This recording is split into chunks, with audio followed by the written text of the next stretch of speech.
Good morning, children. Today we will be talking about normal homeostasis and hemophilia. Myself, Dr. Riti, and in continuation of the events of the hemodynamic events topic, we will be discussing normal homeostasis. So, what is normal hemostasis? It is basically a consequence of tightly regulated processes which maintain the blood in a fluid state in normal vessels. Normally, what happens? Blood is in a fluid state because if it gets solidified, it leads to the formation of clot. So, it is a tightly regulated process that maintains the blood in the fluid state, as well as also permits the rapid formation of a clot at the site of vascular injury whenever there is a stimulus of injury. Blood is maintained in the normal fluid state, as well as rapidly a clot can be formed whenever there is injury. The pathologic counterpart of hemostasis is thrombosis, which involves the process of formation of blood clot or thrombus within intact vessels. Thrombus is never formed in vessels that are not intact. Thrombus is always formed in an intact vessel. Both hemostasis and thrombosis involve three main components. Number one, the vascular wall. The vascular wall is composed of, as you know, the endothelial lining. These are thin slit-shaped cells with fenestrations. They are shaped like spindle cells with oval-looking nucleus with fenestrations. The second important counterpart are platelets, and third are the coagulation cascade. As you know, you have two pathways, the intrinsic pathway and the extrinsic pathway. So, as you can see in this diagram, this is a blood vessel showing the endothelium. Above the endothelium is the basement membrane, and then are the smooth muscles. And blood is flowing. Blood consists of what? Plasma, RBCs, WBCs, platelets. And whenever there is injury, there is reflex vasoconstriction. Endothelin release causes vasoconstriction. These endothelial cells release a cytokine known as endothelin, which leads to vasoconstriction. And then there is constriction of the blood vessels and stimulation of the platelets. The general sequence of events in hemostasis at the site of vascular injury is whenever there is an initial injury, after a brief period there will be arteriolar vasoconstriction. This is mediated by a reflex neurogenic mechanism, and it is augmented. Basically, it is mediated by the neurogenic stimulus, but augmented means amplified by endothelin, which is a potent endothelium derived vasoconstrictor. This momentarily reduces blood loss, not permanently. Second, now hemostasis is of two types, primary and secondary. In primary, what happens whenever there is endothelial injury? Highly thrombogenic means thrombus formation subendothelial extracellular matrix, facilitating platelet adherence and activation. Once platelets are activated in a dramatic shape change, that is, these platelets are basically small rounded discs to flat plates with markedly increased surface area. Now, from small rounded discs, they become like flat plates. So, disc surface area is less as compared to the surface area of flat plates.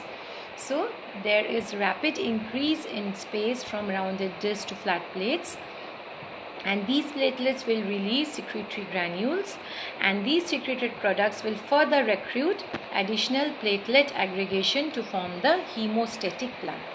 Now, as you can see, the diagram of the blood vessel, the endothelium, the basement membrane, the collagen beneath the basement membrane. First, what happens is platelet adhesion with the help of the VWF, that is a von Willebrand factor.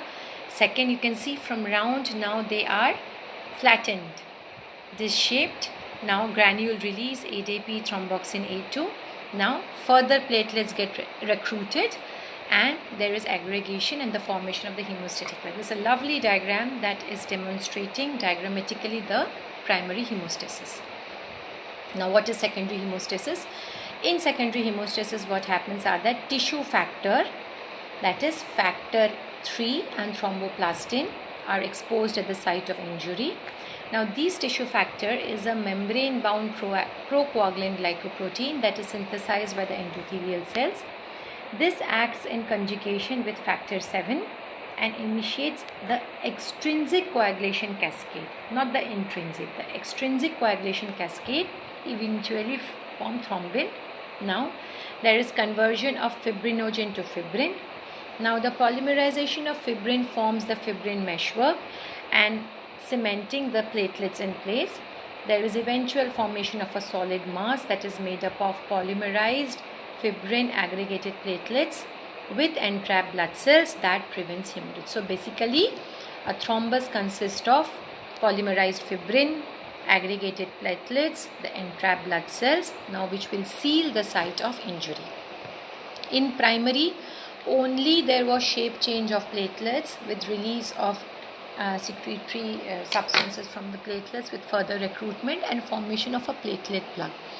So P for P, in primary hemostasis, platelet plug is formed, whereas in secondary hemostasis, tissue factors are released. There is activation of the coagulation cascade. There is conversion of fibrinogen to fibrin. There is cementing of the platelets in place and eventually the formation of the thrombus. You can see secondary tissue factor is released. There is the phospholipid complex expression, thrombin activation, fibrin polymerization and the formation of the solid plug. Now, what are the antithrombus events? Now, whenever there is an injury, there is formation of thrombus. Now, what are the antithrombus events? Antithrombus events are counter-regulatory mechanisms that are set into motion to limit the hemostatic plug to the site of injury. Now, it is not that there is injury and thrombus will go on forming. Now, everything needs a counter-regulation.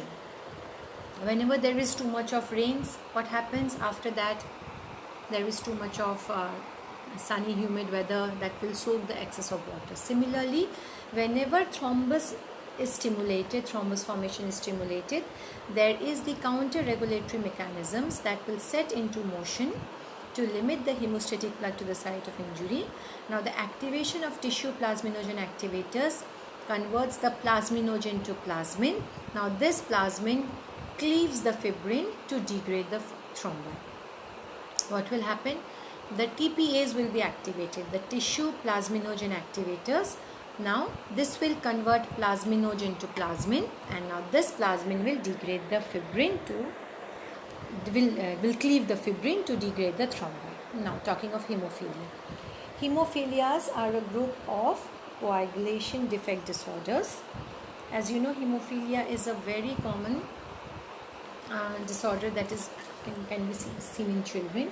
So hemophilia A is a coagulation disorder. This occurs because of deficiency of factor 8C. Factor 8C is a procoagulant fraction of factor 8. Procoagulant means helps to coagulate or form the thrombus. It is a glycoprotein. Factor 8 is a critical component of the clotting cascade. Hemophilia A occurs 1 in 5,000 to 10,000 males. It is an X-linked recessive disorder. It occurs only in males and females are carriers. So you have to remember it's an X-linked recessive disease. Now the gene for hemophilia A is present on the X chromosome. Males are sufferers, females are carriers. As males have only one X chromosome and the XX gene is defective, therefore the synthesis of factor 8 is reduced. Inherited disorders of deficiency of coagulation factors leads to the disorder of hemophilia A. Now you can see in the inheritance of family tree, that is XY, female carrier. How with this you have the female as carrier always. Female will never be fully affected, whereas the male is never the carrier. He can be either the male is absolutely disease free or fully hemophilic. Now the severity of the disease depends upon the amount of coagulant factor that is present. It can be mild, it can be moderate, it can be severe. In mild, the factor 8 activity of normal is 5 to 25%. In moderate, it is only 1 to 5%, and in severe, only less than 1% of factor 8 activity is present. Now, usually mild is seen in adolescents and young, moderate in children, and severe is usually present at birth. Now, how do you know there is mild hemophilia? This usually manifests after post-trauma, surgery. In moderate, you have bleeding disorders or on slight injury. And in severe, at birth only, there are spontaneous frequent bleeding episodes. Clinical features are a very important presenting features that guides us to the diagnosis of hemophilia, especially in cases of mild hemophilia. Joint hemorrhage, that is hemarthrosis, that is accumulation of blood in the different joint cavities. You can have it in the knee, elbow, ankle or the wrist. There are soft tissue hemorrhages, prolonged bleeding, APTT will be prolonged, and there can be intracranial hemorrhage. Now, laboratory investigation. The most important laboratory investigation is activated partial prothrombin time, that is APTT is increased. Normally it is 30 to 35 seconds. Now, this prolongation of APTT is dependent upon the severity of deficiency of the factor 8C. Addition of normal plasma corrects it. That is why plasmapheresis is a very important treatment in hemophilia. The bleeding time will be normal, the clotting time will be normal, the prothrombin will be normal, the fibrinogen assay will be normal, the fibrin degradation products will be negative. Only factor 5 assay is done to assess the severity of the disease according to the levels, and the most important thing is the activated partial prothrombin time, that is increased in hemophilia A. Normal is 30 to 35 seconds, it will be increased. Rest all investigations are normal. Now, the differential diagnosis of hemophilia A is hemophilia B, but hemophilia B is caused because of factor 9 deficiency, and the second most important differential is the von Willebrand disease. In von Willebrand disease, as you had seen in the first diagram of primary hemostasis, the VVF factor leads to the platelet aggregation. In von Willebrand disease, what happens is that because this factor is deficient, so platelets are not able to aggregate. So there is impaired platelet aggregation to ristocetin. Hemophilia B is due to factor 9 deficiency. It is an X-linked recessive disease. Now, the same laboratory investigation, APTT will be raised. Now, again, addition of normal plasma will correct it. Rest all investigations will be normal, but factor 9 will be reduced.